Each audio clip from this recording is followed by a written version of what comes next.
Addunyaan irra jirtuun dukkana sitti taate onneen kee boqonnaa dhabee sammuun kee immoo iddoo tokko qofa keessatti akka naanna'u sitti dhaga'ama. Guyyaan kee itti eegaluu fi xumuramu hundi humna dhuunfaan to'achuu hin dandeenye kumni si argisaa jira. Kun jireenya keetii miti.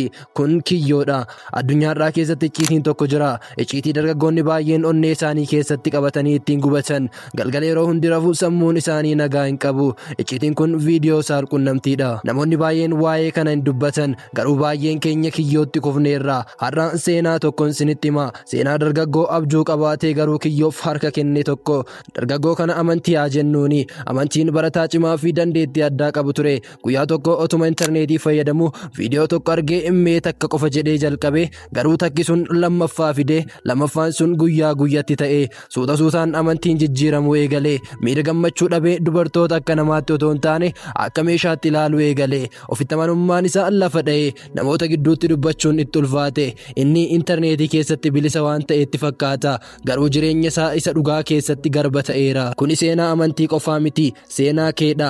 Maal akkasitti dhagaamu nan beeka. Jalqaba irratti akka waan bashannanaatti eegalte mee takka qofa laala jettee garuu suuta suutaan bashannanni sun garbummaa sitti ta'e. Suuraa fi viidiyoon naamusa maleessi waan sitti fakkaatu miti. Inni abjuu keessi jalaa hatuuf dhufe. Humna dargaggummaa keessi jalaa fituuf dhufe. Akka ati ofitti amanummaa dhabdu si gochuuf dhufe. Inni jaalala siif hin kennu. Inni onnee kee duwwaa si taasisa. Inni fakkii sobaa sitti agarsiise jireenya kee isa dhugaa akka irraanfattu si taasisa. Viidiyoon saalqunnamtii sammuu keenya keessatti doopaaminii baay'ee ol kaasa. Kun immoo sammuun keenya akka waan jireenya gaarii keessa jiruutti akka doongoru taasisa. Abjuu kee si jalaa ajjeese ati yeroo hundaa komfort zoonii keessa waan jirtuuf jireenya dhugaa ijaaruuf humna dhabda. Yeroo kee si jalaa nyaata. Sa'aatii ati ogummaa haaraa barachuu dandeessu hunda kiyyoof kennita. Miira kee hadoorsa. Gammachuun dhugaa kan maatii fi hiriyoota irraa argamu sitti hin dhagaamu. Garuu dhaga'i ati kanaan olitti uumamte. Ati akka meeshaa fedhii saalqunnamtiitiin bitamuu miti. Onneen kee gootummaa qaba. Sammuun kee humna addunyaa kana jijjiiruu qaba. Mee yaadi sa'aatii ati suuraa fi viidiyoo faayidaa hin qabne ilaaluuf gubdu sana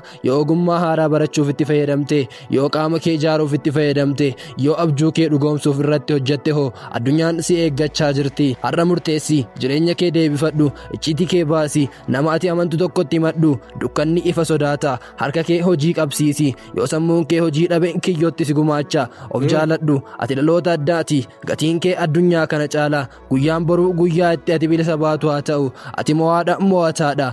Deebi'ii ka'ii. Abjuun kee si eeggachaa jirti. Miira hamaa kana keessaa ba'uuf tiriijaroota kee addaan baasi. Yoom kanati viidiyoo kana ilaaluuf qoramtu. Yeroo kophummaa, yeroo dhiphu iddoo sana irraa fagaadhu. Hojitti ofidhi. Sammuun hojii dhabe mana sheexanaati. Ispoortii hojjedhu. Kitaaba dubbisi. Ogummaa haaraa baradhu. Appilikeeshiniiwwan kiyyeessan diileet godhi. Bakka itti qoramtu hundarraa fagaadhu. Hiriyyaa gaarii filadhu. Nama si jabeessu malee nama karaa badaatti si harkisu irraa fagaadhu. Miira gabaabduu daqiiqaa muraasaaf jettee jireenya kee guutuun balleessin siin jedha. Chaanalii kanaaf haaraa yoo taate sabskiraayib gochuun hordofi. Viidiyoo kanallee hiriyoottan kee araada kanaan rakkachaa jiran saniif sheer godhi. Hanga viidiyoo birootiin walitti deebinutti nagaan nuuf tura.